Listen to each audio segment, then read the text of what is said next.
I was waiting for my train on an unusually cool, grey morning when I first noticed him, a small, trembling puppy huddled by a rusted bench at the far end of the station platform. The station, usually a bustling crossroad of hurried commuters and distant echoes of announcements, felt oddly subdued that day, as if the building itself were holding its breath. I couldn't quite place when I first saw the puppy. Maybe it was the way its big, round eyes glistened with a mixture of fear and hope, or perhaps the way its matted fur, tangled with the remnants of last night's rain, gave it a forlorn, abandoned look. Whatever the reason, an inexplicable pull urged me to step closer. I had always prided myself on being a practical man, grounded, realistic, rarely swayed by sentimentality, but something about this stray creature stirred something deep inside me. As I knelt beside the puppy, its shivering body pressed against my outstretched hand, and for a fleeting moment, the chaos of my daily life melted away into an overwhelming sense of empathy and responsibility. "Hey there, little guy," I murmured softly, careful not to startle him further. In that quiet moment, as the steam of my breath mingled with the chill in the air, I made a silent promise to find out why this tiny creature had been left to fend for itself in such a lonely place. My investigation began almost inadvertently. I asked a nearby station attendant, an older gentleman with tired eyes and a habit of avoiding prolonged conversation, if he had seen anyone in a hurry that morning or if anyone had mentioned a lost pet. His answer was curt, a simple shake of the head accompanied by a muttered, "No, can't say I have." Yet, as I glanced around, I couldn't shake the feeling that there was more to this than mere chance. The station, with its peeling paint and creaking signs, seemed to whisper secrets from its past. Every corner held memories of farewells and hellos, of lives intersecting and parting in transient moments. But today, amidst that routine flux, the abandoned puppy felt like a deliberate anomaly, a sign, perhaps, of something hidden beneath the surface. I wrapped my coat tighter around me, the fabric suddenly feeling heavy with the weight of the unspoken mystery. I carefully picked up the puppy, cradling it as one might hold a fragile relic. Its tiny body relaxed slightly in my arms, as though it sensed that I was here to help. With the puppy secure, I began to ask around, striking up quiet conversations with other passengers. In hushed tones, people mentioned fleeting glimpses of a young woman in a threadbare coat, seen pacing near the platform the previous evening. Her face, they said, was etched with worry and something akin to resignation. The details were vague, a blurred figure in the peripheral vision of hurried travelers, but they planted a seed of curiosity that quickly grew into a burning need to uncover the truth. The first hint came when I noticed a crumpled envelope wedged between the station's worn wooden benches. It looked old, its paper yellowed with age, and the handwriting on it was hurried yet desperate. I gingerly opened it and found a handwritten note, its words barely legible, scrawled in a trembling script, "I cannot bear this loneliness. Please forgive me for leaving my world behind." My heart pounded as I reread the words. They were not just the ramblings of a troubled mind, but a confession of abandonment, a farewell note that hinted at a deeper sorrow. How did this message tie in with the forlorn puppy? Was it a remnant of a lost hope, a final attempt to be heard in a world that had grown too cold to care? I decided then to act. I couldn't let this mystery fester in the back alleys of my mind. I cradled the puppy as I walked slowly back inside the station, my steps echoing on the tiled floor like a metronome of impending revelation. The building was dim, its fluorescent lights flickering intermittently, casting long, jittery shadows that danced along the walls. There was an odd stillness here, a heavy, palpable silence that seemed to press against my eardrums with every footstep. It was as if the station itself was complicit in keeping secrets locked away, a silent witness to tragedies and lost stories. In a small, forgotten corner of the station, I discovered a bulletin board crowded with old flyers and notices, most of them yellowed and peeling at the edges. Among the clutter, I found a faded photograph of a young girl holding a tiny puppy that bore a striking resemblance to the one nestled in my arms. The photograph was dated several years back, and a handwritten annotation along its border read, "For those who remember, never forget." The juxtaposition of this tender image against the cold, clinical bulletin board filled me with both warmth and an inexplicable chill. It was as if the happy memory had been torn away from a tragic ending, leaving behind an indelible void. the more I delved into the station's nooks and crannies, the more I began to sense that every surface, every discarded scrap of paper, might be a clue, a fragment of a larger, concealed narrative. I spent the next few hours quietly observing the station's rhythm, listening to the murmur of conversations, the distant clatter of rolling suitcases, and the occasional hiss of steam from an ancient radiator. Yet beneath this hum of routine lay an undercurrent of tension, a subtle discord that tugged at the edges of my consciousness. I began to notice small details, a flickering light above a seldom-used platform, a door slightly ajar behind a row of maintenance lockers, and whispers among the cleaning crew that hinted at an area of the station seldom seen by the public. At one point, while the puppy slept fitfully against my chest on a worn bench near the waiting area, I overheard a hushed conversation between two men in dark coats. They spoke in low, measured tones, their words careful and laden with unspoken meaning. I caught snippets like "it's all connected" and "we can't let anyone find out." The urgency in their voices made my skin prickle, as if danger itself were lurking in the shadows of the station. I sat frozen, trying to decipher the conversation, but the words remained elusive, fragments of a dialogue that promised more questions than answers. In that moment, the station transformed from a mere waypoint for daily commuters into a labyrinth of secrets and silent conspiracies. Unable to shake the disquiet, I resolved to learn more. I sought out an old janitor who had been working at the station for decades, a quiet man with a face etched in the lines of countless winters and a gaze that hinted at memories too painful to speak. Over a modest cup of bitter coffee in the station's tiny cafeteria, I asked him about the photograph, the note, and the strange murmurs of staff members. He looked around cautiously before leaning in, his voice barely above a whisper. "Sometimes," he began, eyes darting to the silent clock on the wall, "this station holds more than just trains and tired souls. There are stories here that aren't meant to be uncovered, and sometimes, a stray pup or a forgotten note is the only way the truth tries to claw its way out." His words struck me with the force of a revelation. This was no longer a simple case of an abandoned animal, but a doorway into a hidden narrative of loss, regret, and secrets better left undisturbed. Yet, as I sat there, a part of me was already drawn deeper into the mystery, compelled by a sense of responsibility and a thirst for understanding. I began piecing together the clues, the note's poignant farewell, the faded photograph of the girl and her puppy, the cryptic remarks of the janitor, and the hushed conversation of those shadowy figures.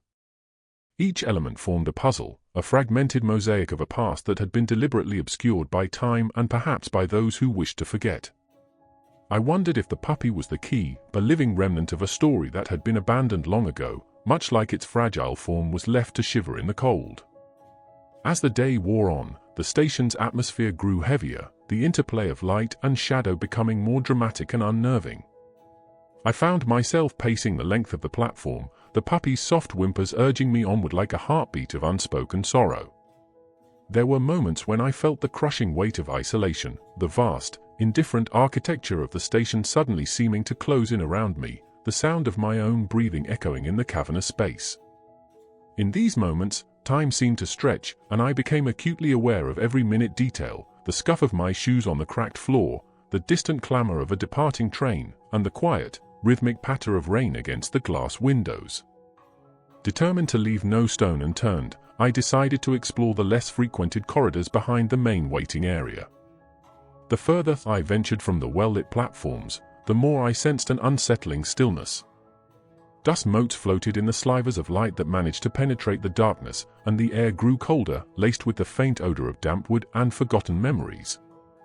In one narrow corridor, I discovered a door marked "Staff Only."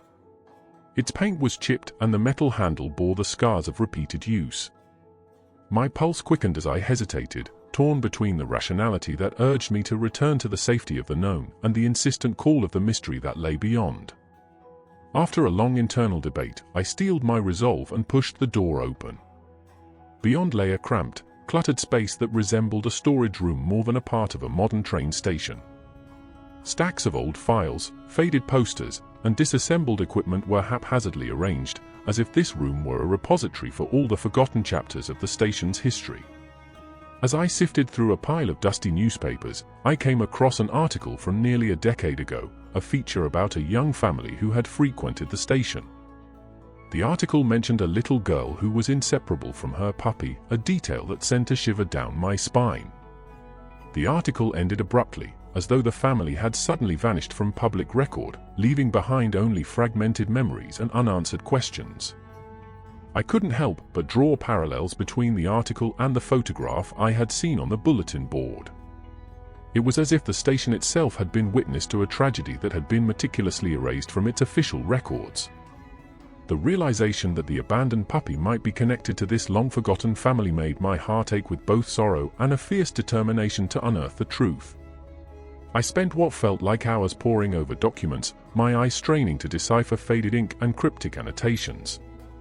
Each new detail, however small, built upon the last, weaving a tapestry of loss and mystery that was both beautiful and deeply unsettling. Throughout this process, the puppy slept quietly in my arms, occasionally stirring as if to remind me of its own fragile existence. I named him Chance, partly out of hope that his appearance was no accident, and partly because I believed that sometimes even the smallest lives could alter the course of events. As I gazed down at his serene face, I wondered if he had once known the warmth of a loving home, or if he was always destined to be a silent witness to the station's hidden sorrows. My investigation that day left me with more questions than answers. Who was the young girl in the photograph, and what had become of her and her family? What connection did Chance have to the fading memories embedded in the station's walls? And who were the mysterious figures whose hushed voices hinted at secrets too dangerous to be spoken aloud? The more I searched, the more I felt that I had stumbled upon a story that was not just about a lost puppy, but about a community's collective grief and the silent scars of a past that refused to be buried. By the time dusk began to settle over the station, painting the sky in hues of deep purple and bruised blue, I realized that my simple act of compassion had led me into a labyrinth of memories and mysteries. I stepped back out into the cooling air with Chance cradled securely against my chest, the weight of the day's discovery settling over me like a heavy, inescapable shroud. The station's everyday hustle had resumed in scattered pockets, a few late-night commuters hurrying to catch the last train, a solitary janitor methodically sweeping the floor, the distant murmur of conversations blending with the ambient sounds of the approaching night. Yet beneath this veneer of normalcy, I sensed that something fundamental had shifted. I had seen too much to ever view the world in the same innocent light again. Each crevice of that station, every faded poster and whispered rumor, now seemed charged with an undercurrent of loss and the promise of secrets waiting to be revealed. As I boarded my train that evening, I found myself glancing back at the station, a silent promise echoing in my heart to return, to peel back more layers of its hidden past, and to finally understand the inexplicable tapestry of grief and hope that bound its many souls together. That night, as I sat by the window of the slowly chugging train, I clutched Chance close and replayed the day's events over and over in my mind. The image of the little puppy, eyes filled with silent pleas, mingled with the shadowy faces of strangers and the ghost of a family lost to time. I couldn't help but feel that the station, with all its worn surfaces and faded memories, had become a living chronicle of unspoken stories, a place where the mundane and the extraordinary collided in a jarring dance of light and shadow. Every rumble of the train and every fleeting glance out of the window reminded me that the truth, however painful or astonishing it might be, was always waiting just beneath the surface of our everyday lives. I fell asleep that night with a mind racing and a heart heavy with anticipation.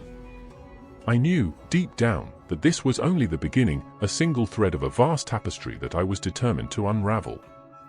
And even as fatigue claimed me, I could still hear the soft, persistent whimpers of Chance mingling with the distant hum of the tracks, urging me to come back, to look closer, to find the answers that lay hidden in plain sight. In the quiet hours before dawn, when the world was still and the only sound was the rhythmic pulse of my own heartbeat, I resolved that I would return to the station the next day. I would revisit the forgotten corridors and clandestine spaces, piece together the scattered remnants of a story that had been left to fade with time. I would speak to anyone who might remember, dig into the archives of the local newspaper, and follow every lead until the full, astonishing truth revealed itself. There was a strange comfort in the idea that even in a world that often seemed indifferent and cold, a single act of kindness, like rescuing an abandoned puppy, could ignite a spark of change and lead to discoveries that shook the very foundations of what we believed was ordinary. As the first light of day began to seep through my window, I felt a mingling of dread and determination. The day ahead promised both risk and revelation, and though I had no idea what lay in wait, I knew that I could not turn away. The abandoned puppy, now quietly purring in my arms, had already changed my course. I was no longer just a passive observer of life's mundane routines. I had become an investigator of the human heart, a seeker of truth in a maze of forgotten memories. That morning, stepping out into the brisk air, I felt the weight of the unresolved story pressing on my shoulders. The city was waking up around me, yet I carried with me the haunting silence of the station and the echo of a plea for help that transcended time. Every step I took felt charged with purpose, each moment a promise that I would follow this mystery to its very end, no matter how astonishing or painful the truth might turn out to be. I don't yet know where this path will lead or how deep the secrets of that train station run, but one thing is certain: the memory of that abandoned puppy, and the silent call for compassion embedded in every whispered rumor and faded photograph, will remain with me forever. As I continue on this journey, I can only hope that I will find the answers I seek, and in doing so, perhaps offer a small measure of solace to the echoes of a past that refuses to be forgotten. The train's wheels clicked steadily beneath me as I began my journey back home, and though the familiar landscapes rolled by in a comforting blur, my mind remained firmly anchored at the station. I promised myself that when I returned, I would peel back another layer of the mystery, that I would seek out even the smallest detail, however mundane it might seem. Because sometimes, in the quiet moments between departure and arrival, we find that the most astonishing truths are hidden in the everyday, waiting to be discovered by those who dare to look a little closer. And so, with chance nestled safely against my side, I embraced the uncertainty of what lay ahead. The morning had given way to a day full of possibilities, a day in which a simple act of compassion had opened the door to a labyrinth of memories, secrets, and a truth that would forever alter the way I saw the world. I stepped off the train, determined, with the sound of my own heartbeat urging me on into a day where nothing, and yet everything, would be as it seemed. The next morning, as dawn crept over the city in a pale wash of light, I found myself once again drawn to the station, a place that now felt like both a refuge and a crypt of buried memories.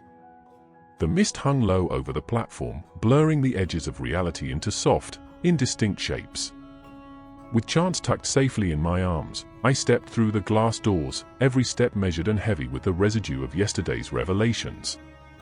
Inside, the station bore the familiar scent of coffee and old paper, mingled with a subtle hint of damp concrete that the night's rain had left behind. I paused at the threshold, letting the quiet murmur of early commuters wash over me. There was something hauntingly poetic in the way the empty corridors seemed to murmur secrets of the past, as if the walls themselves remembered every whispered conversation and every desperate plea for help. Today, however, I was not just a passerby, I was an investigator, determined to peel away the layers of a mystery that had grown too profound to ignore. I began by retracing the path I had taken the previous day. The platform, still sparsely populated at this early hour, was bathed in the soft luminescence of fluorescent lights that hummed overhead. I found myself instinctively drawn back to that hidden bulletin board, its chaotic jumble of faded flyers and brittle newspaper clippings now a mosaic of forgotten stories. Among the assorted papers, the photograph of the young girl with her puppy stood out, its edges softened by time and neglect. I lingered there for a long moment, studying every detail, the wistful smile of the girl, the almost tender way she cradled the small animal, and wondered if this image was a window into a life that had once brimmed with hope, only to be marred by unspeakable loss. Determined to uncover more, I approached a middle-aged woman who was arranging a stack of timetables on a bench near the entrance. Her eyes, a deep, knowing brown, seemed to carry the weight of years spent in quiet observation. Hesitantly, I mentioned the photograph, describing it in detail, and asked if she recalled any memory of a family or a child who might have frequented the station. After a long, searching pause, she nodded slowly. "I remember a family like that," she said in a low voice that trembled with reminiscence. "They used to come here almost every day, a little girl with a gentle smile and her devoted puppy. But one day, they simply disappeared." Her words trailed off into silence, as if the mere utterance of the loss was too painful to be completed. Her vague recollection sent a shiver down my spine. I pressed her gently for more, but her eyes darted away as if afraid to meet the gaze of a truth too overwhelming to face. "I'm sorry," she whispered, "I don't know much more." But there was talk, quiet talk among the staff, that something terrible had happened.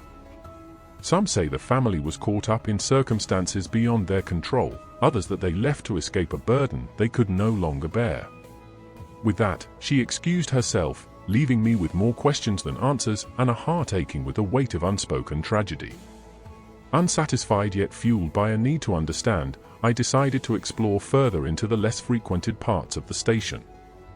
I recalled the narrow corridor behind the main waiting area, the one where the door marked staff only had led me to a cramped room of forgotten artifacts. Today, armed with a renewed sense of determination, I returned there. The door creaked open as it had before, revealing a cluttered space that smelled faintly of must and disuse. Stacks of old documents and files were piled high on rickety shelves, their surfaces covered in a layer of dust that glinted in the shafts of light piercing through the grimy windows. I began to sift through the files with trembling hands, each document a potential key to unlocking a past that seemed as elusive as a half-remembered dream. It wasn't long before I came across a collection of old incident reports and archived memos related to the station's operations. Among these, one file in particular caught my attention, a thin, leather-bound folder labeled with dates that stretched back over a decade. Inside were police reports, witness statements, and even a brief mention of a missing family that bore an uncanny resemblance to the one in the photograph. The language was clinical and terse, a stark contrast to the emotional intensity of the notes and faded pictures scattered around the station. Yet within those official documents lay hints of a tragedy, an unsolved case of disappearance that had left the local community reeling and the station shrouded in whispers of scandal. The more I read, the more I sensed a disturbing undercurrent beneath the everyday operations of the station. The report spoke of unexplained occurrences, a series of small but disconcerting incidents that, when viewed together, painted a picture of systemic neglect and the erosion of safety in a once proud transit hub. It was as if the station had become a silent repository for both the mundane and the extraordinary, each report a thread in a tapestry of sorrow and inexplicable loss.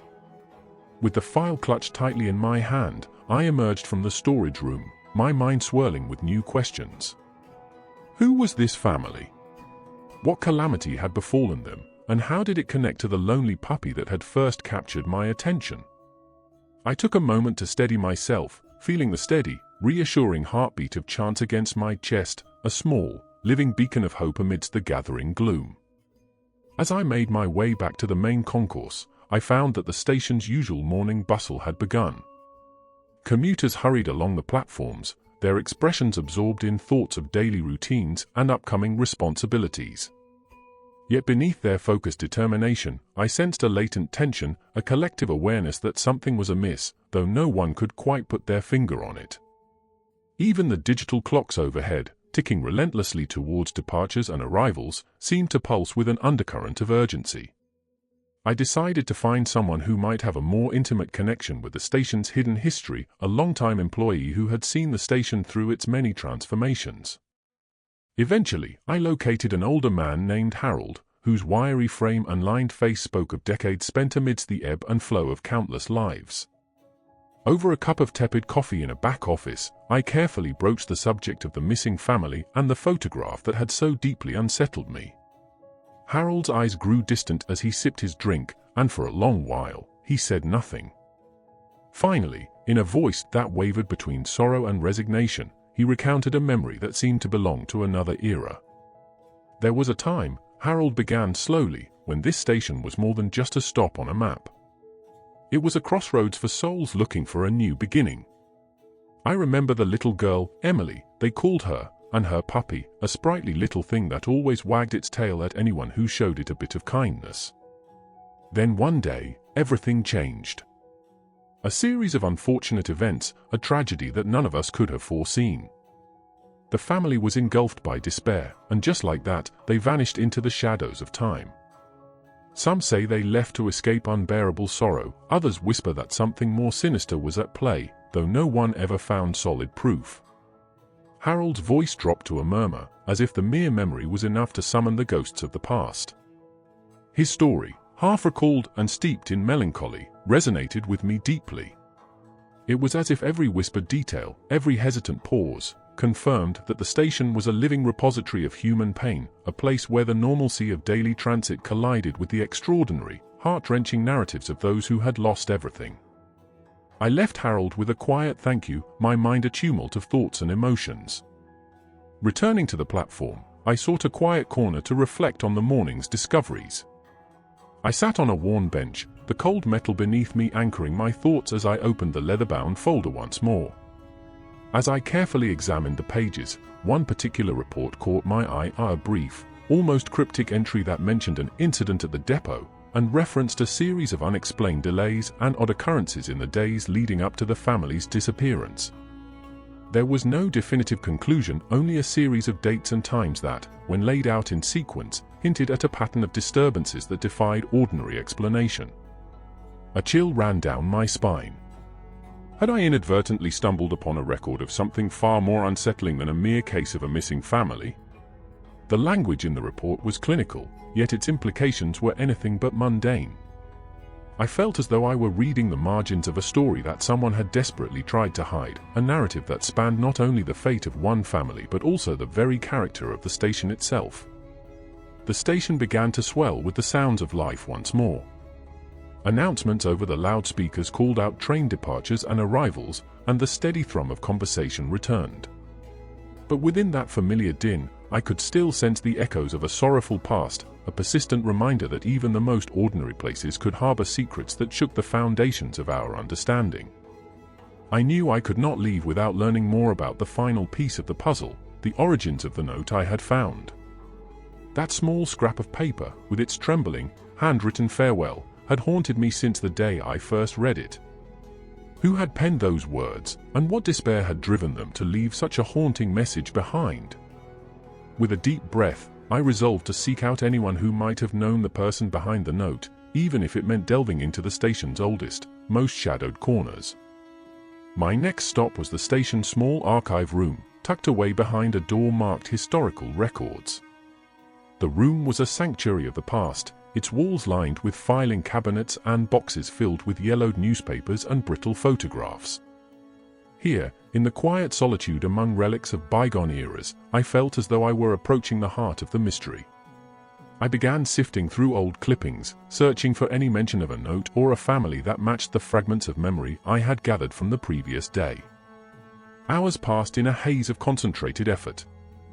The soft rustle of paper and the scratch of my pen were the only sounds, punctuating the silence of that hallowed space. Finally, I discovered a delicate article tucked between more mundane records, a local newspaper piece dated years ago that recounted the mysterious disappearance of a family much like the one I had pieced together. The article was written in a straightforward, almost detached style, yet it carried an undercurrent of palpable sorrow. It described the family as having been known for their kindness and their quiet resilience, and it mentioned that the little girl had been especially beloved by those who frequented the station. The article ended abruptly, with a brief note that no further information was available, as if the truth had been deliberately sealed away. The discovery left me with a bitter taste in my mouth, a mix of sorrow, anger, and a fierce determination to uncover what had really happened. I couldn't shake the image of Emily's face from the photograph, nor the forlorn eyes of the abandoned puppy who had unwittingly become a symbol of lost hope. Every new piece of evidence was like a drop of ink staining the clear waters of my understanding, blurring the line between the ordinary and the extraordinary. Stepping back out into the now busy station, I felt a renewed sense of urgency. The puzzle was far from complete, and the deeper I dug, the more layers of pain and mystery emerged. The juxtaposition of the station's bustling normalcy against the backdrop of hidden tragedy was almost too much to bear. It was as if the very air vibrated with the unspoken sorrow of a community that had once known laughter and light, only to be swallowed by shadows of regret and silence. I found a quiet spot near the large, ornate clock that dominated the central hall. Sitting down, I allowed the events of the morning to settle in my mind like scattered pieces of a shattered mirror. The faces of the people I had spoken with, the crinkled pages of forgotten reports, and the lingering image of the desperate handwritten note all merged into a singular, haunting tableau. I wondered how many lives had brushed past these walls, how many souls had been marked by the station's secrets, and whether there was any hope of healing such deep, invisible wounds. As the clock's steady tick echoed in the background, I resolved that my next steps would have to be more deliberate. I would return to Harold, hoping that with the evidence I had gathered, he might feel emboldened to reveal more of what he knew. I would also seek out anyone else who might have a personal connection to that lost family, a neighbor, a friend, perhaps even someone who had once been close to them. There was a fragile thread connecting all these disparate clues, and I was determined to follow it wherever it might lead, no matter how painful or astonishing the truth might be. Leaving the station that morning, I stepped out into the crisp air with a mind teeming with questions and a heart heavy with both sorrow and resolve. The city around me seemed to pulse with an undercurrent of melancholy, as though every raindrop and gust of wind carried with it the silent echoes of lives interrupted and dreams unfulfilled. I couldn't help but feel that Chance, the little puppy who had unwittingly brought this cascade of memories into my life, was more than a stray animal. He was a living testament to the resilience of hope in the face of despair. Walking along the rain-slicked streets towards my small apartment, I replayed every moment of the morning in my head. The station, with its faded glory and secretive corners, had become a character in its own right, a silent guardian of stories that the world had long since forgotten. And I, once a mere traveler passing through its confines, had now been irrevocably changed by its silent, insistent call. That evening, as I sat at my desk and began to record the day's events in a journal, the room was filled with the soft glow of a solitary lamp and the quiet scratch of my pen on paper. I recounted every detail, the gentle yet insistent whimpers of Chance, the trembling voice of the middle-aged woman, Harold's haunted recollections, and the stark, unyielding facts hidden in dusty archives. With each word I wrote, I felt as if I were slowly stitching together the tattered remnants of a story that was too important to let fade away into obscurity. In the quiet of that night, with the city's distant hum as my only companion, I promised myself that I would not rest until I uncovered the full truth behind the disappearance of that family and the heartbreaking legacy they had left behind. It was a quest born of compassion, driven by the desire to bring a measure of solace to those long silenced by tragedy, and a quest that would force me to confront not only the ghosts of the past, but the unsettling truths hidden within my own heart. As sleep finally beckoned, I closed my journal with a final, resolute flourish. I knew that tomorrow would bring new challenges, unexpected encounters, and perhaps even more shocking revelations. Yet in that quiet moment, I also felt a profound sense of connection, a bond that tied me to the people, to the station, and to the small, abandoned puppy who had, in his silent, steadfast way, shown me that sometimes the most astonishing discoveries are found in the spaces between hope and despair. In the dim light of the early hours, with Chance curled up at my feet, I drifted into a restless sleep filled with fragments of memories, half-heard voices, and the persistent echo of a promise that I would follow this winding, painful path until every hidden truth was laid bare, and every forgotten sorrow was finally acknowledged. And so, with the morning yet to come and the station's secret still whispering from the shadows, my journey continued, each step a delicate dance between the comfort of what I knew and the daunting uncertainty of what lay ahead. The day unfolded in a grey haze as I made my way back to the station, determination and trepidation warring in my chest. The urban morning was quiet, fewer commuters than usual, their faces etched with the premonition of a long day ahead. With Chance nestled securely in my arms, I stepped through the station's doors once more, each step resonating with the promise of new discoveries and the weight of unanswered questions. Inside, the station exuded its familiar aroma, a heady blend of brewed coffee, old paper, and lingering dampness from the night's rain. I drifted through the corridors, revisiting corners that had previously whispered hints of a bygone era. The low hum of the fluorescent lights overhead now felt like an incantation, a steady reminder that every inch of this place carried echoes of lives intersected and then irretrievably lost. I couldn't help but wonder if, in the chaos of everyday transit, these silent remnants had simply been resigned to obscurity. Yet now, armed with fragments of memories and the ghostly murmurings of those who'd known the family, I sensed that each detail, no matter how small, held a key to unlocking a story that demanded to be told. Determined to press forward, I retraced my steps to the archival room where I had discovered the article detailing the family's disappearance. The room was even quieter today, its atmosphere heavy with the scent of must and the weight of countless forgotten narratives. I sifted through more boxes and cabinets, my fingers brushing over brittle documents and yellowed clippings. As I pored over a collection of local newspaper excerpts and handwritten logs, a recurring name began to surface: Margaret Ellis. The name was mentioned in several reports, always in connection with inquiries about the missing family. There was something about the way her name was recorded, sometimes with notes in the margin, sometimes circled in red ink, that suggested she wasn't just a casual witness, but someone deeply involved in the station's past. Margaret Ellis was described as a volunteer who had once dedicated her evenings to compiling oral histories from commuters, a sort of unofficial historian for the station. Intrigued, I resolved to locate her, hoping that her recollections might fill in the gaps that official records had left behind. My research in the archive had provided me with a faded address, one that led to a small row house on the fringes of the city, a relic of a quieter time. The walk to Margaret's address was a journey through neighborhoods where the modern buzz of city life softened into reflective, almost nostalgic rhythms.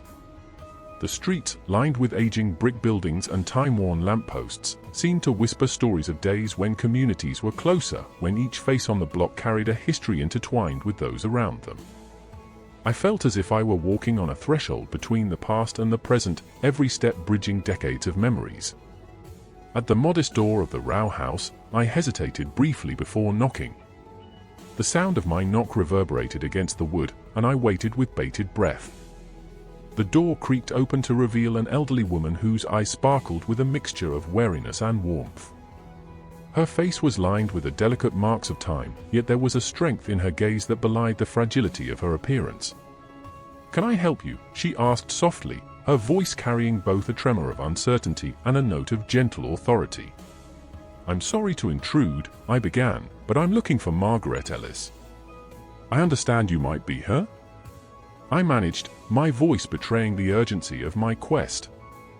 A moment of silence passed as her eyes searched mine.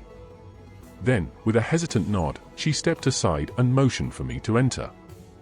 The interior of her home was modest yet filled with an unmistakable character, a mosaic of personal mementos, faded photographs in ornate frames, and shelves crammed with old books and records. The air carried the faint scent of lavender and something else, an indefinable aroma of memories long cherished and, perhaps, long forgotten. Once we were seated in a sunlit corner of her living room, I gently broached the subject that had drawn me here.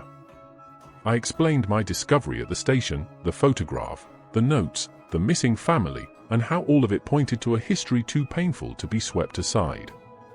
As I spoke, I noticed her eyes darken, and the delicate lines on her face deepened with sorrow.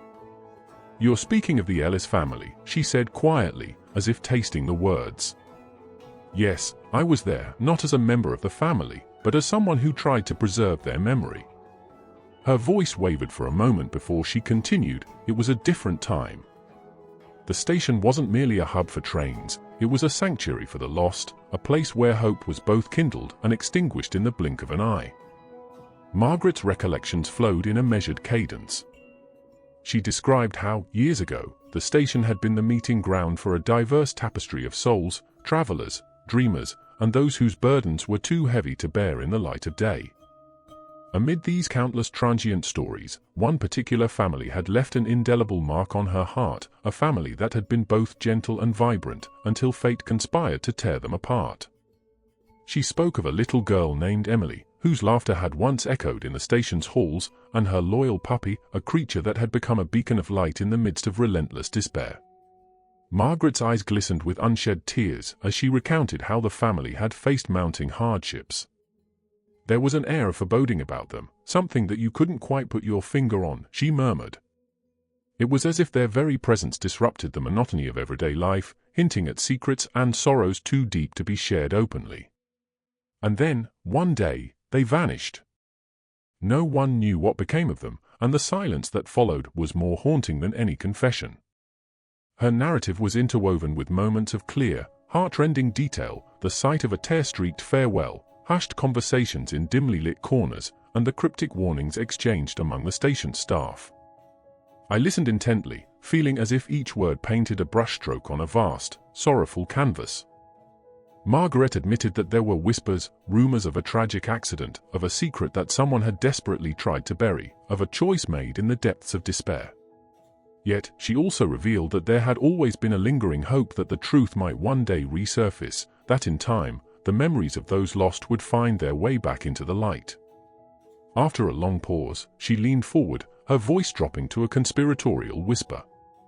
"I believe that the little stray you found, Chance, was not there by mere coincidence. There's a connection, subtle but undeniable, between him and that family. I recall that on the day everything changed, a puppy much like him was seen darting about near the platform. It was almost as if the puppy was a silent witness to the family's final moments, a living echo of their love and loss. The notion struck me like a jolt, a quiet affirmation that every clue, every memory, was part of an intricate tapestry that I was only beginning to unravel." As our conversation drew to a close, Margaret offered me a small, faded photograph, another relic of the past. In it, I saw the same little girl, her eyes bright with innocence and her hand gently resting on the head of a scruffy puppy. The image was bittersweet, a frozen moment of joy now clouded by time and sorrow. "Keep this," she said softly, "as a reminder that even in our darkest hours, there is beauty and hope. And perhaps, through your journey, you'll help bring closure to the shadows that have haunted this station for far too long." Leaving Margaret's modest home, I felt a renewed sense of purpose. The photograph was now a tangible link to the past, a piece of the puzzle that seemed to pulse with the silent energy of a life abruptly severed from its natural course. I clutched it close as I made my way back to the station, the city's dusk settling around me in a tapestry of deep blues and soft greys. Back at the station, the day's bustle had given way to a more subdued atmosphere. The echoes of footsteps and the distant hum of a departing train were now accompanied by the quiet rustle of paper and whispered conversations among the few remaining late-shift workers. I retraced my route to the archives, my mind brimming with questions and the fragmented memories Margaret had so poignantly shared. There, I dove back into the records with a newfound urgency, piecing together every scrap of information that mentioned the Ellis family or that fateful day when the station's rhythm had been irrevocably altered. In the process, I discovered a series of internal memos from station management, documents that had been tucked away in a forgotten drawer. These memos detailed a series of irregularities in the days leading up to the disappearance, a mysterious malfunction of the station's security systems, unexplained delays in train schedules, and even reports of strange figures lurking near the tracks after closing hours. The language was terse, filled with bureaucratic jargon, yet it carried an unmistakable undercurrent of unease. It was as if those who penned the memos were trying to document an anomaly that defied logical explanation, a ripple in the fabric of an otherwise orderly routine. Each new document deepened the mystery. There were annotations suggesting that the disappearance of the family was not an isolated incident, but rather part of a series of events that had slowly chipped away at the station's veneer of normalcy. I found references to unaccounted-for presences and temporary lapses in security protocols that coincided with the family's last known appearance. The more I read, the more I felt that the station was not merely a backdrop for human transit, but a character in its own right, one that had absorbed the grief, secrets, and silent pleas of countless souls. As evening descended, I stepped out of the archive room and into the cool embrace of twilight. The station's vast interior now lay shrouded in shadow, the interplay of light and darkness transforming familiar spaces into enigmatic silhouettes. I paused near the large, time-worn clock, its ticking a steady reminder of the relentless passage of time, a time that both concealed and revealed hidden truths. The photograph of the little girl and her puppy burned in my hand, a beacon urging me onward. In that reflective moment, I resolved to revisit Harold once more. His recollections, while fragmented, carried the weight of years steeped in sorrow and quiet acceptance. I found him in a dimly lit corner of the station's back hall, leaning on a metal chair as if he were part of the very structure of the building. His eyes, though clouded by age, held a spark of recognition as I approached. "Harold," I said gently, "I've found more pieces of the puzzle. There are memos, records, and even a name, Margaret Ellis." She spoke of the family, of Emily and her puppy. There are details that suggest something was very wrong in the days leading up to their disappearance. I need to know more, anything you remember, even if it seems insignificant. Harold's gaze drifted to the floor for a long moment before he spoke in a low, measured tone. There are some things that no record can capture, son. I remember that day vividly, a day filled with an eerie stillness, as if the station itself was holding its breath. I recall the chatter among the night staff, whispers that something was off. There were rumors of a power outage that lasted longer than usual, of security cameras that flickered and went dark without warning. People were frightened, but no one dared speak too loudly. It was as if acknowledging the strangeness would somehow make it real. His voice trailed off, and I sensed the weight of memories too heavy to fully articulate. They say that sometimes the smallest details, like the path a stray animal takes or the timing of a train's delay, can be the harbinger of something far more sinister. I always thought it was just superstition until I saw the aftermath of that day. The station was never the same again, haunted, some would say, not by ghosts, but by the palpable absence of hope. Harold's words resonated deeply, a somber refrain that echoed through the corridors of my own mind.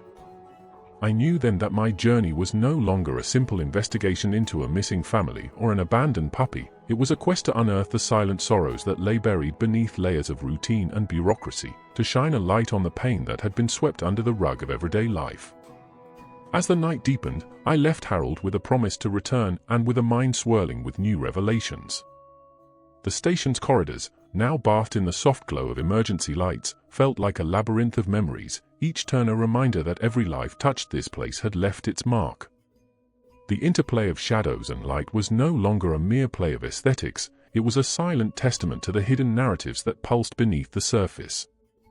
I stepped out into the cool night air, the station's secrets echoing in my ears, and clutched chance closer as if the small creature's warmth could stave off the chill of the unknown. With every step along the rain-washed pavement, I felt the pull of the past, an irresistible gravity that promised both sorrow and redemption. The city, with its mix of modern hustle and ancient echoes, seemed to whisper that every life, no matter how ordinary, carried within it a story of triumph, loss, and the hope of being remembered. Tonight, as I walked home beneath a sky dappled with stars and the soft murmur of distant traffic, I carried with me the weight of countless unspoken stories. I resolved that when I returned to the station tomorrow, I would follow every lead, no matter how faint, until the full tapestry of this mystery was revealed. The photograph, the records, Margaret's words, and Harold's recollections had all converged to form a single, haunting narrative, a narrative that was both a lament for what was lost and a beacon for what might yet be recovered. In the silence of that night, with the city's pulse slowly settling into a muted rhythm, I knew that the path ahead would be as fraught with uncertainty as it was illuminated by fragile hope. And so, with chance by my side and the echoes of the past urging me forward, I embraced the darkness, ready to uncover the next chapter in a story that had only just begun to reveal its astonishing secrets. The next morning, I awoke with a sense of urgency that clung to me like a second skin. The dreams of that hidden room, the creak of its door, the solemn silence, the fragile murmur of voices echoing from pages yellowed by time, still pulsed in my mind. I rose quietly, careful not to disturb Chance as he slept, and began to prepare for another day at the station, determined to uncover every secret buried in its shadowed corridors. Stepping back into the cool light of early dawn, I found the city transformed. The usual clamor of early commuters was replaced by a hushed expectancy, as if everyone, in some silent way, sensed that the station held more than just the day's routine. I clutched the newly discovered diary and a few photographs tightly in my bag, treasures of a past long silenced, and set out toward the station.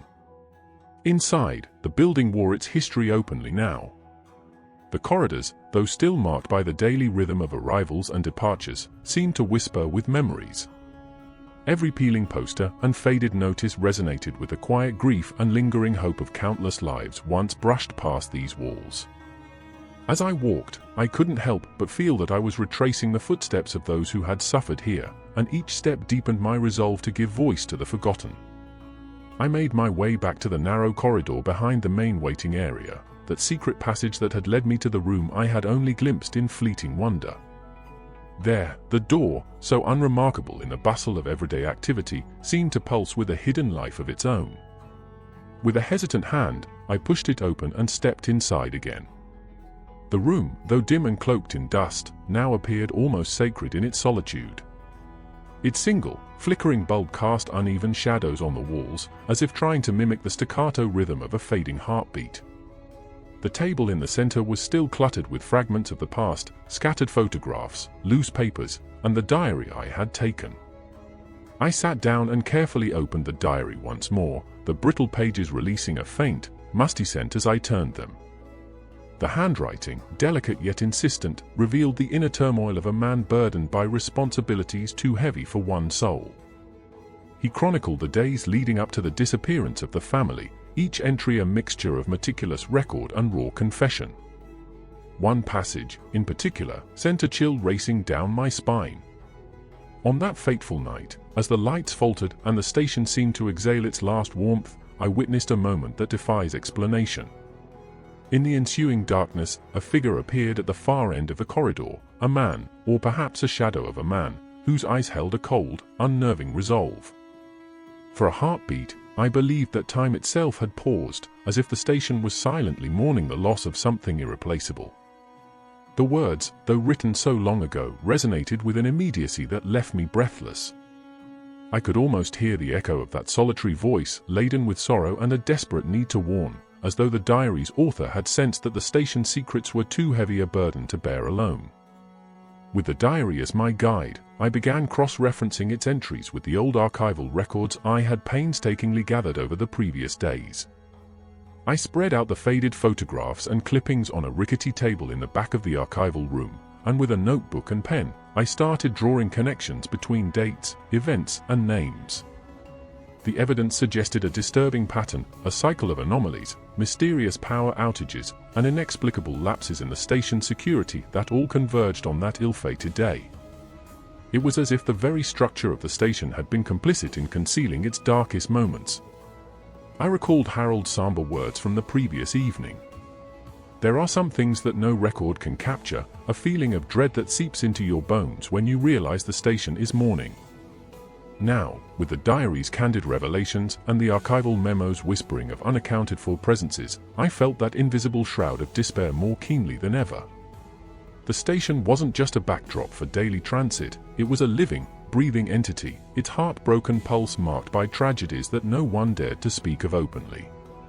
My investigation took an unexpected turn when I received an anonymous note slipped under my apartment door later that afternoon. The note was hastily scrawled, its ink smudged by what might have been tears or perhaps rain. It simply read, "Some secrets are buried for a reason. Tread carefully, or they will consume you." A jolt of adrenaline surged through me. Who had sent it? Was it a warning from someone who knew too much, or a desperate plea from a soul long silenced by fear? The uncertainty both unnerved and propelled me further down this perilous path.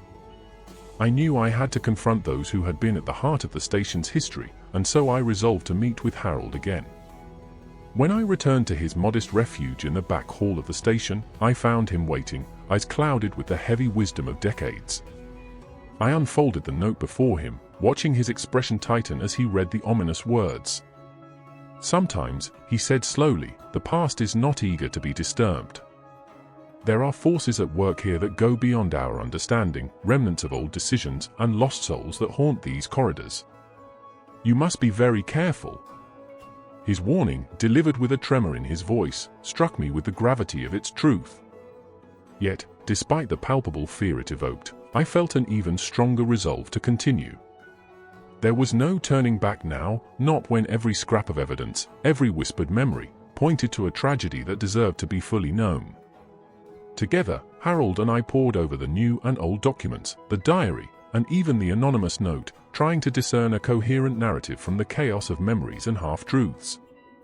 We talked long into the late afternoon, our conversation punctuated by long silences as if we were both waiting for the past to speak to us. Harold recounted more of his recollections, the sudden disappearance of a security guard, the strange silence that had blanketed the station, and the hushed panic among the night staff. His voice grew thick with emotion as he recalled the way the station had seemed to recoil from the tragedy, as if it were trying to expel the sorrow lodged within its walls. In one of the final entries of the diary, the manager had written, "I fear that in our quest to maintain order, we have become prisoners of our own neglect. The station is a tapestry of our lives, but it is also a repository of our secrets. And secrets, once awakened, have a way of demanding their due." Those words echoed in my mind as I left Harold's side that evening, the weight of the station's hidden sorrow pressing down on me with every step. On my walk home through rain-slicked streets, the city around me appeared strangely muted, its neon lights refracted through droplets that mirrored my inner turmoil. I felt as if I were treading along the edge of a precipice, where every shadow might conceal a remnant of that long-ago tragedy, and every gust of wind might carry a whisper of the forgotten. Chance padded silently at my side, his gentle presence a constant reminder of the innocent lives caught in the crossfire of fate. Back in the solitude of my small apartment, I laid the diary, photographs, and clippings on my desk, each piece a fragment of a story too profound to be dismissed as mere coincidence.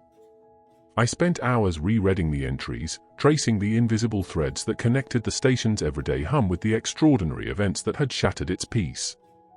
I realized that what I had uncovered was not just a tale of loss and mystery, it was a testament to the resilience of memory and the enduring power of hope in the face of overwhelming despair. There, amid the quiet hum of the city night, I made a silent vow to continue this journey, no matter how treacherous the path or how deeply painful the truths might be. I would follow every lead, confront every spectre of the past, and ensure that the voices of those who had been lost would not fade into oblivion. The station, with its creaking floors and whispered secrets, had become a part of me, and its sorrow was now woven into the fabric of my own existence.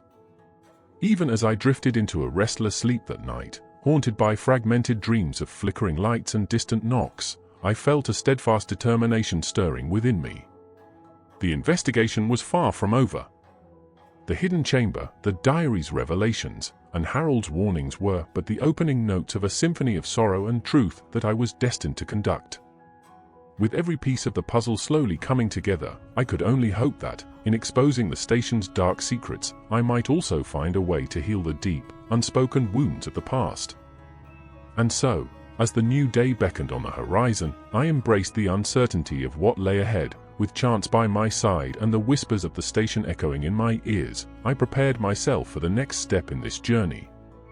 There were still many questions to be answered, many hidden truths to be unearthed, and I knew that the road forward would be fraught with both revelation and risk. But the pursuit of truth, however painful, was a path I was determined to walk. I arrived at the station in the early hours, the damp chill of dawn mingling with a deep sense of purpose. The city was still shrouded in slumber, and the station's vast corridors, usually echoing with the clamor of daily life, now lay quiet and forlorn, as if waiting for the truth to resurface from decades of neglect. With chance tucked securely under my arm, I made my way past rows of abandoned benches and faded murals, guided only by the memory of Leonard's trembling confession and the documents clutched in my hand. Every step felt weighted by the burden of hidden stories. I recalled Leonard's parting words, a warning delivered in a soft, broken tone that still reverberated in my mind. Some truths, he had murmured, are dangerous enough to be locked away, but they will always find a way to breathe again. Those words had driven me to return, back into the labyrinth of the station's secrets, a place where every scuffed tile and rusted sign whispered of sorrow and regret. I headed toward a narrow corridor on the station's east wing, a passage I had noticed but never before explored. The corridor was dim, its only light a weak flicker from a solitary bulb swinging overhead. Its peeling walls were decorated with old, yellowed posters, their messages faded into near obscurity. As I walked, the sound of my footsteps mingled with an eerie silence, punctuated only by the soft, rhythmic patter of raindrops against a distant window. At the corridor's end stood an unassuming door with a tarnished brass number.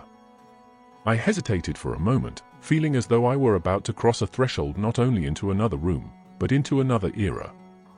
Summoning all my resolve, I turned the handle and stepped inside. The room was a veritable time capsule, dust-laden filing cabinets, stack upon stack of old newspapers, and scattered ledgers that chronicled the station's long-forgotten history. Sunlight filtered weakly through a grimy window, casting long shadows that danced across faded pages and brittle paper. My pulse quickened as I carefully opened one of the ledgers. Its entries, written in looping script, recounted shipments, maintenance logs, and, intermixed with mundane details, strange, cryptic notes that mentioned late-night deliveries, unusual gatherings, and names that had vanished from official records. I turned the fragile pages with reverence, each entry a clue that hinted at a larger, darker narrative. In one particularly jarring passage, the writer noted, "The day the lights dimmed and the station fell silent, we witnessed an event that shattered our faith in routine. A family vanished without a trace, leaving behind nothing but echoes and a single stray puppy that seemed to carry the weight of their lost hopes." My heart pounded as I realized that this was no ordinary log. It was a confession of complicity, fear, and sorrow, a written testament to the day when normalcy gave way to tragedy. The language was clinical yet filled with unspoken emotion, as if the author had been compelled to document the unthinkable in hopes that one day someone might piece together the shattered fragments of that fateful night. Lost in the silent murmur of the past, I scarcely noticed the soft creak behind me. I spun around, and there, emerging from the shadowed doorway, was a man whose presence was as unexpected as it was unnerving. His features were worn by time and regret, his eyes reflecting a sorrow that seemed to belong to a different lifetime. For several agonizing seconds, we regarded each other in the dim light, two souls bound by an unspoken understanding of shared pain. "Who are you?" I managed to ask, my voice a tentative whisper in the cavernous room. The man's eyes flickered with a mix of caution and resignation. "I'm Samuel," he said quietly. "I used to work here, before the truth was buried under layers of bureaucracy and fear. I've been watching, waiting for someone like you to come along." Samuel's admission sent a shiver down my spine. Here was another witness to the dark undercurrents that had once roiled beneath the station's polished exterior. I felt both relief and apprehension. Here was a man who might help me untangle the web of lies and silence that had smothered the memory of that vanished family. In a low, conspiratorial tone, Samuel began to recount his own memories of that day, a day when the station had transformed from a familiar transit hub into a crucible of terror and secrecy. He described the anxious glances exchanged among night shift workers, the hushed warnings passed between colleagues, and the sudden, inexplicable power outages that plunged entire corridors into inky blackness. In the midst of that chaos, he had witnessed a small, desperate figure, a child with tear-streaked cheeks and a scruffy puppy clinging to her side, disappearing into the obscurity of the night. "Emily," Samuel whispered, as if the name itself were forbidden. She was only a child, and that puppy, no one ever understood that the animal was more than just a stray. It was as if the puppy carried the last vestige of the family's hope, a hope that was snuffed out in an instant by forces far beyond our control. As Samuel spoke, his voice trembled with the weight of what he had seen and what he had been forced to forget. He revealed that the disappearance was not an isolated incident, but part of a pattern, a dark undercurrent running through the very veins of the station. Documents he'd secretly salvaged from hidden drawers spoke of clandestine meetings, inexplicable delays, and an internal investigation that was abruptly terminated. The station's management, it seemed, had been entangled in a web of corruption and cover-ups, silencing any inquiry that might expose the truth. Samuel's eyes met mine with an intensity that made it impossible to look away. "I've carried this burden for so long," he said, his voice thick with remorse. "I couldn't sleep, couldn't forget. Every day, I see the faces of those who were hurt, and every night, I wonder if the truth will ever set us free." In that moment, I realized that I was not merely piecing together the fragments of an old mystery, I was becoming part of a larger quest for redemption.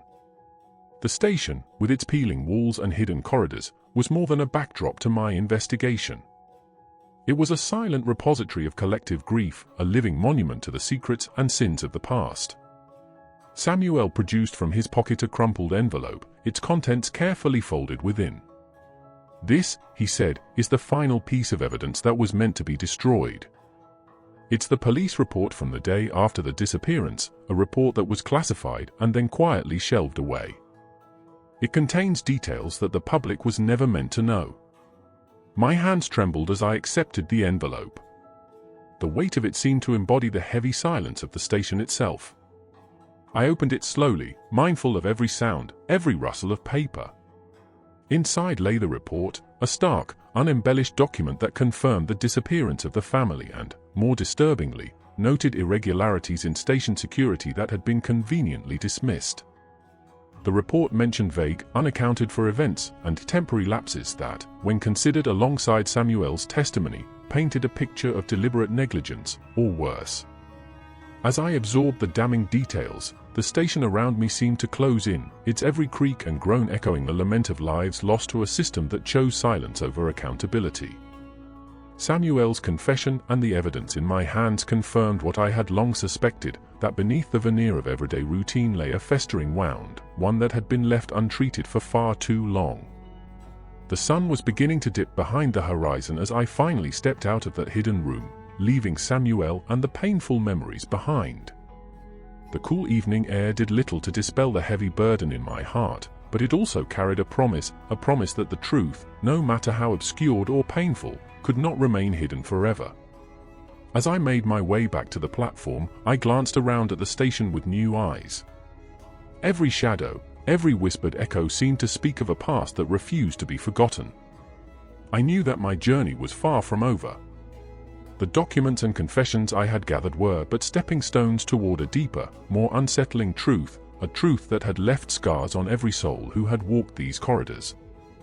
Boarding the late train home, I pressed the sealed police report and Samuel's envelope close to my chest, as if their weight might somehow fortify me for what lay ahead. The rhythmic clatter of the train on its tracks provided a somber lullaby, a reminder that while the night may cloak secrets in darkness, the promise of dawn would eventually force them into the light. In that moment, with chance nestled against me and the murmurs of the past echoing in my mind, I vowed that I would not rest until every hidden truth was brought to light. The station, with its silent cries and forbidden secrets, had called out to me, and I could no longer ignore its plea. My path was set, to unravel the tapestry of sorrow and silence, stitch by painful stitch, until the story of Emily, her family, and the fragile hope embodied in a small stray puppy was known to all. And so, as the train pulled away from the platform into the uncertain embrace of the night, I allowed myself a single, determined exhale. The journey ahead promised danger and heartache, yet it also shimmered with the possibility of redemption, a chance to honor those whose voices had been silenced and to mend the broken narrative of a station haunted by its own history. The truth, I realized, was not a destination but a relentless pursuit, and I was ready to follow its call into the very depths of forgotten sorrow. The next day dawned with a chill that seemed to seep into my bones, a constant reminder that some truths are so deeply buried they demand the cold light of morning to begin their unmasking. I woke before sunrise, my mind swirling with the revelations of the previous night. The envelope from Samuel, the damning police report, and the file Bernard had entrusted to me all weighed heavily on my thoughts. With chance resting quietly at my feet, I resolved to continue the pursuit of a story that had grown impossible to ignore. I made my way back to the station, every step filled with an anxious determination. The building's facade, scarred by years of weather and neglect, loomed as both a monument to routine transit and a silent vault of unspoken sorrows. Inside, the usual morning bustle was subdued, as if the station itself was holding its breath in anticipation of the day's revelations. A few days earlier, I had learned from whispered conversations among former employees that behind the ticket counters, beyond a nondescript door labeled archives, authorized personnel only, lay a trove of records untouched by time. Acting on that tip, I had arranged a clandestine meeting with Bernard, an ex-employee who still remembered the days when the station's corridors buzzed with more than just the sound of arriving trains. Today, I returned to that very spot, determined to uncover more pieces of the puzzle. After a few hesitant knocks on a heavy wooden door tucked away in a forgotten corner behind the counters, a gruff voice answered. "Who's there?" I explained, in as hushed a tone as I could muster, that I was researching the events of that fateful day, a day when a family vanished and a little stray, now named Chance, had somehow become the silent witness to tragedy. The voice softened, and the door creaked open just enough for a pair of wary eyes to scrutinize me. "I'm Bernard," the man said quietly. "I used to work here. Come in." Bernard led me down a narrow staircase into a cramped, dimly lit room where rows of aging filing cabinets stood like sentinels guarding secrets of decades past. The scent of old paper and dust was overwhelming, a tangible reminder of the history that had been meticulously catalogued and then, in many cases, deliberately forgotten. With deliberate care, he retrieved a thick file stamped in bold red ink with the words "Confidential, 1987 Incident." I felt my heart skip a beat as I realized this could be the breakthrough I had longed for. "This file," Bernard murmured, "contains records of that day. Notes on irregular security logs, mentions of an observer, and even details about a mysterious shipment of equipment that arrived under very unusual circumstances. I don't wish to dredge up painful memories, but you must know, what happened here wasn't just an accident. It was orchestrated." I opened the file with trembling hands. Inside were typed reports, handwritten memos, and even a few hastily scribbled notes in the margins.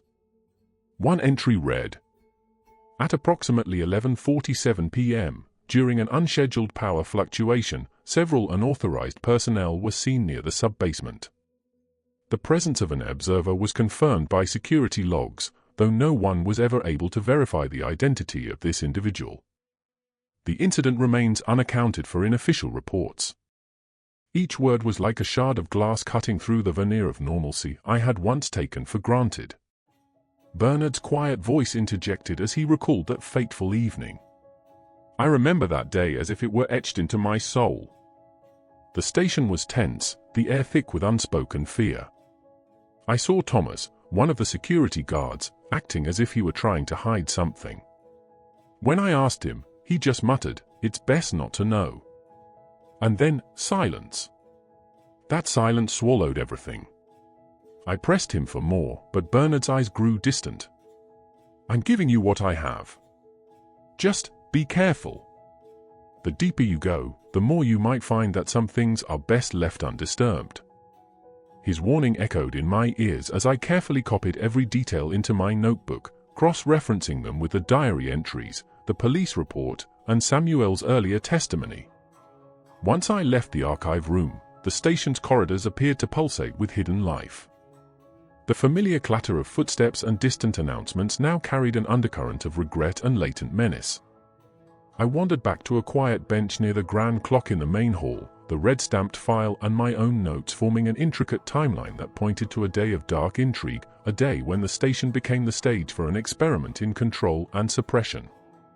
As twilight began to bleed into night, I sought out Harold once more.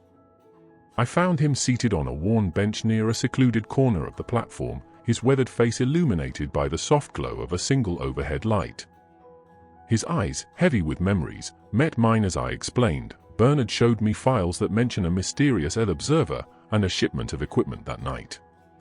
It appears the management was involved in something much larger than a simple accident. I need to know what you think happened." Harold's gaze grew distant as he stared into the void beyond the platform. "I always suspected that day was different," he said slowly. "It wasn't just an operational glitch. They were experimenting with control, monitoring every movement, every whisper. That day, when Emily and her family vanished, it was like a candle snuffed out in a draught of cold indifference. The management covered it up quickly, reclassifying it as a routine malfunction. But we all knew there was something more sinister at work." His voice, rough and laden with sorrow, made my stomach tighten with a mix of anger and despair. He continued, "I remember overhearing a conversation about a confidential meeting in the sub-basement. They said it was about ensuring the station's security protocols were unbreachable. But I suspect it was more about control, about keeping the truth hidden from those who might question the order of things." His eyes locked onto mine, as if daring me to challenge the narrative. "Once you see the truth, Harold, there's no unseeing it." That night, back in my apartment, I spread out every piece of evidence on my desk, the file, the diary, the photographs, and my hastily scribbled notes. I constructed a timeline that connected every anomaly, the unexplained power outage, the presence of an unidentified observer, the abrupt disappearance of a beloved family, and the furtive actions of employees who had witnessed more than they could bear. It was a tapestry of sorrow and calculated neglect, a deliberate orchestration of events that had left scars on both the station and the souls who had passed through its halls. I thought of Emily, the little girl whose laughter once filled these corridors, and of Chance, the stray puppy whose silent eyes seemed to carry the burden of an entire lost family. Their stories, once seemingly isolated, now intertwined with a web of corruption and a chilling thirst for control that had redefined this station's history. As I sat there, the hum of the city outside slowly giving way to the night's quiet, I realized that every piece of evidence, every whispered recollection, was a call to action. I could no longer be a passive observer. I had to shine a light on the hidden machinations that had robbed a family of their future. The truth was not simply a destination, it was a relentless pursuit that demanded to be seen, however painful it might be. With a deep, resolute breath, I gathered my notes and documents, vowing that tomorrow, I would return to the station and press further into the dark recesses of its secrets. The journey ahead promised to be fraught with danger and heartache, but as I closed my notebook and looked down at Chance, whose trusting eyes reflected nothing but quiet hope, I knew that I was not alone. Together, we would unravel this tapestry of silence, stitch by painful stitch, until every hidden truth was finally brought to light. That night, as I lay awake listening to the soft patter of rain against my window, I felt the weight of the past and the promise of the future mingle in the darkness. The station had revealed its first layers of sorrow to me, but I was certain there was much more waiting to be discovered, a final reckoning with the ghosts of a day that had forever altered the lives of those who called it home. And so, with a heart heavy yet determined, I surrendered to a restless sleep, the silent vow to expose the truth echoing in every breath I took. The next morning, I rose with a determination that defied the heavy, leaden sky. The station, once just a backdrop for daily routines, had transformed in my eyes into a vast repository of secrets and suppressed sorrows. Every corridor and creaking step resonated with memories too painful to ignore, and I knew that if I was ever to unravel the full tapestry of that tragic night, I had to confront the very architects of its silence. I arrived at the station under a slate sky, the rain a constant, mournful murmur against the pavement. The imposing structure loomed before me, its brick walls weathered by time, its signs faded by decades of indifference. Today, I was not simply a transient observer, I was a seeker of truth, burdened by the weight of testimonies, hidden files, and the relentless pull of the past. A vital piece of this puzzle lay with someone who once held the reins of control, a man whose decisions had, in many ways, sealed the fate of that night. I had learned from archival memos and hushed whispers that Mr. Carter, the former operations manager, might still be within reach. His name carried a resonance of authority and regret, and I believed that his recollections could bridge the gap between the cold documents and the human stories behind them. I found Mr. Carter in a modest, unassuming cafe nestled on a quiet side street near the station. The establishment, adorned with faded photographs of a bygone era and the soft clink of porcelain, seemed the perfect refuge for a man burdened by secrets. As I stepped up to his table, he looked up with a mixture of apprehension and recognition, his eyes, dark and pained, betraying the years of regret he carried. "I didn't expect to see anyone from back then," he said quietly, his voice gravelly with disuse. "What brings you back to this place?" I chose my words with care. "I'm searching for answers, Mr. Carter. I've come across evidence, documents, first-hand accounts, even a personal journal that suggest the events of that fateful night were not mere accidents. There was a cover-up, a deliberate silencing of the truth. I need to know what really happened here." For a long moment, he studied me, as though weighing the risk of revealing his long-buried memories. Then, with a resigned sigh, he beckoned me to sit. "I was in charge during those years," he began, his tone heavy with remorse. "And I witnessed things that I've tried to lock away in the deepest corners of my mind. We were all told that some truths were better left unsaid, that speaking of them would only bring more pain. But time, relentless as it is, has a way of forcing our secrets into the light." He paused, staring into the depths of his coffee as if it might offer him solace. That night, the station was gripped by a series of inexplicable events, a power outage that lingered far too long, security cameras that inexplicably went dark at the worst possible moments, and an atmosphere of dread that silenced even the bravest among us. Higher management had already decided that what occurred should remain hidden. We were ordered not to discuss it, and I believed then, as I do now, that our silence was a necessary evil to protect our livelihoods and our families. His words struck me like a blow. What about the family? Emily, the little girl, and her puppy, Chance? What became of them? Mr. Carter's gaze darkened, and a tremor passed through his lined face.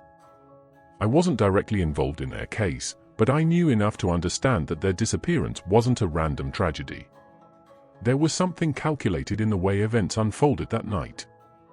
I recall an internal file, one that detailed the presence of an unidentified observer and noted irregularities that couldn't simply be chalked up to chance.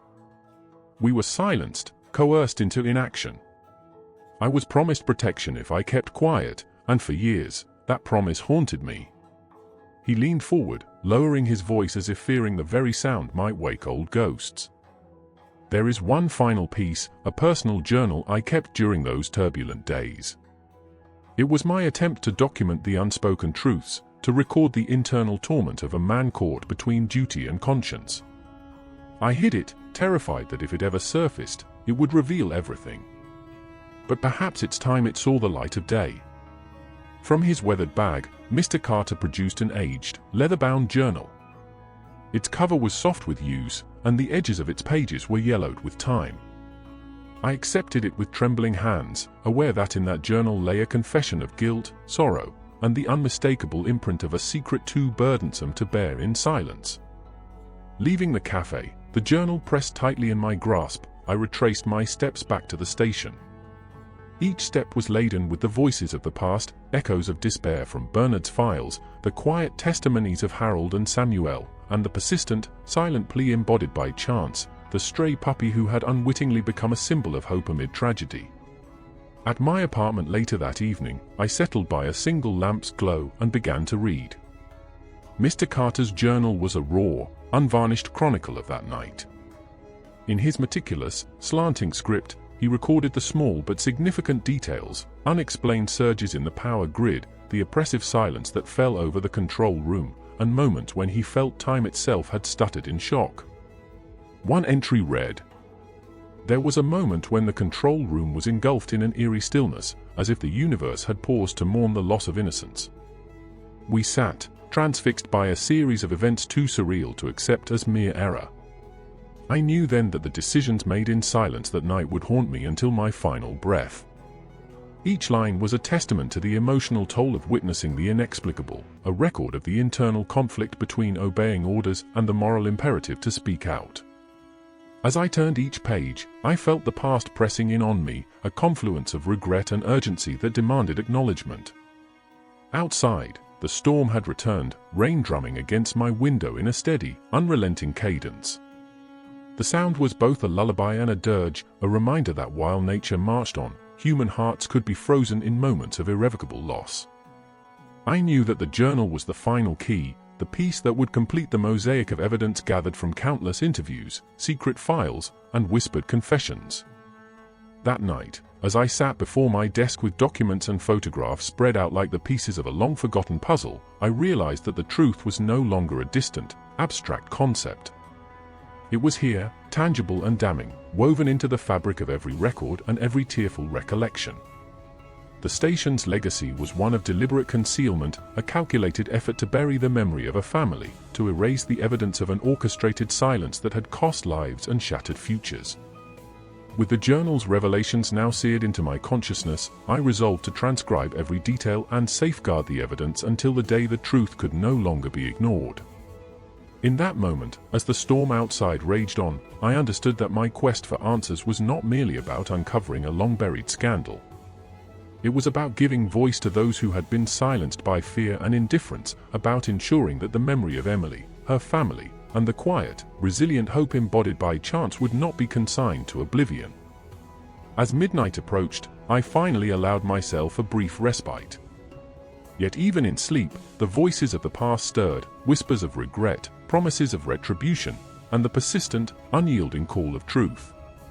In the depths of that restless night, I dreamed of dimly lit corridors and flickering lights, of faces etched in sorrow and eyes pleading for justice. And with each passing moment, I became more certain that the road ahead would be fraught with peril, but also that it was a journey I had to undertake. In the quiet moments before the first light of dawn, with chance curled at my feet and the secrets of the past burning brightly in my mind, I made a solemn vow. No matter the cost, no matter the danger, I would continue to press forward until every hidden truth was revealed and every injustice was brought to light. The station, with all its haunted beauty and unspoken grief, had entrusted me with its story, and I would not let it remain forever shrouded in darkness. Thus, as the new day began its slow, deliberate ascent, I prepared myself for the next chapter in this relentless pursuit. The evidence was mounting, the testimonies growing ever more poignant, and I knew that the ultimate reckoning with the legacy of that fateful night was drawing near. With the journal in one hand and a heart both heavy and resolute, I stepped into the dawn, ready to confront the final layers of a mystery that had already changed my life irrevocably. Dawn broke on my final day at the station with an almost sacred stillness, a quiet promise that the truth, long confined to whispered corridors and hidden ledgers, was about to be set free. I arrived before the sun had fully claimed the sky, its hesitant light filtering through the grime-streaked windows and casting long, ghostly shadows across the platform. Every step I took resonated with the weight of memories, each footfall a silent eulogy to those lost to an orchestrated silence. Clutched tightly in my hand were the remnants of a journey, Mr. Carter's raw, heart-wrenching journal, Bernard's confidential file stamped in ominous red, the police report that had exposed half-truths and deliberate omissions, and the fragile diary, its pages yellowed with the passage of time yet still pulsing with the urgency of confession. And ever at my side, Chance, the little stray whose quiet, soulful eyes had come to embody hope amid despair. I made my way through the familiar corridors one last time.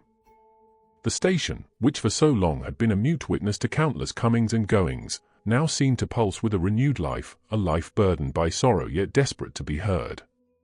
I paused at the grand clock in the main hall, its steady ticking marking the inexorable passage of time, each tick a reminder that the moment for reckoning had finally arrived. In that silent interlude, I reflected on all I had gathered over these arduous weeks. Every fragment, the whispered recollections of Harold and Samuel, the furtive glances of Bernard's peers, and Mr. Carter's anguished confessions, had converged into a single, undeniable narrative. This was not merely a tale of an unexplained disappearance, it was a chronicle of systemic neglect, of the powerful forces that had chosen silence over accountability, and of a community left to grapple with the irreversible consequences of that fateful night.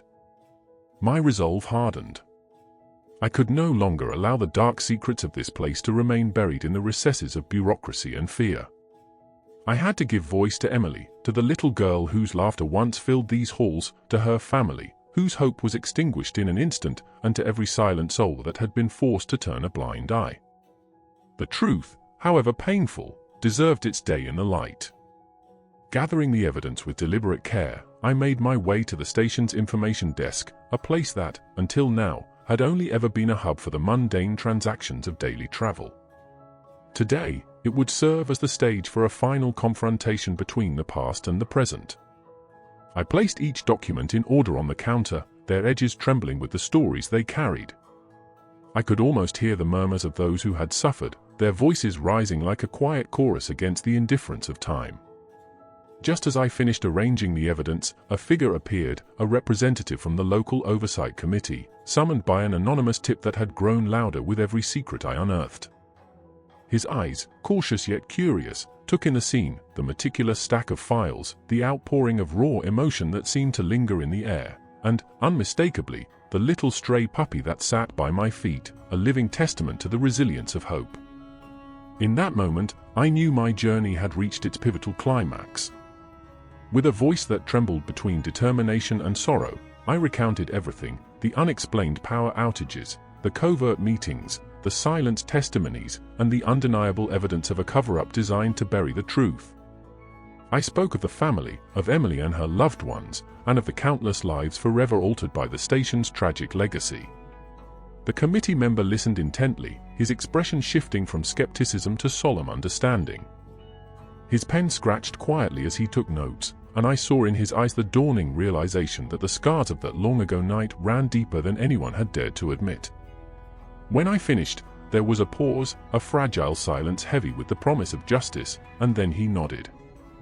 "We will reopen the investigation," he said quietly, his voice resolute despite the gravity of his words. "These records, these testimonies, they cannot be ignored any longer. Thank you for ensuring that their voices will not be silenced by fear or bureaucracy." In that instant, the station, its peeling walls, creaking floors, and faded posters seemed to exhale a long-held breath, as if relieved to finally have its truth acknowledged. The labyrinth of sorrow and secrets that had haunted every corner was beginning to unravel, revealing a path toward accountability and healing. I left the desk with a profound sense of both relief and melancholy. The evidence had been secured, and the wheels of justice were set in motion, yet the journey of those whose lives had been shattered was far from over.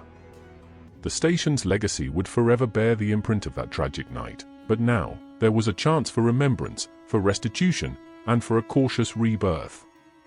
As I stepped out into the cool embrace of the early morning, the first golden rays of sunlight broke through the lingering gloom. I paused on the platform, looking back at the imposing structure that had become so much more than a mere transit hub. It was now a monument to the resilience of memory and the unyielding demand for truth. The soft, persistent eyes of chance met mine, and in them I saw not just the innocence of a stray pup, but the promise of renewal, the quiet defiance against the forces of neglect. In that final, lingering moment, I realized that my pursuit of the truth was not solely for my own redemption, but for all those who had been silenced. Every whispered recollection, every test-street testimony, and every faded document had led to this one irrevocable act, a step toward honoring the lost and reclaiming a past that had been hidden in darkness for far too long. With a heart heavy yet uplifted by the promise of justice, I turned away from the station, ready to share its story with the world. The echoes of sorrow and hope would forever linger in the sound of my footsteps on the rain-washed pavement, a quiet reminder that even in the most desolate corners of our lives, the light of truth can and will eventually prevail. And so, as the day unfurled before me in gentle hues of hope and renewal, I embraced the final truth, that the relentless pursuit of justice, no matter how painful, is the only path that leads from darkness into light.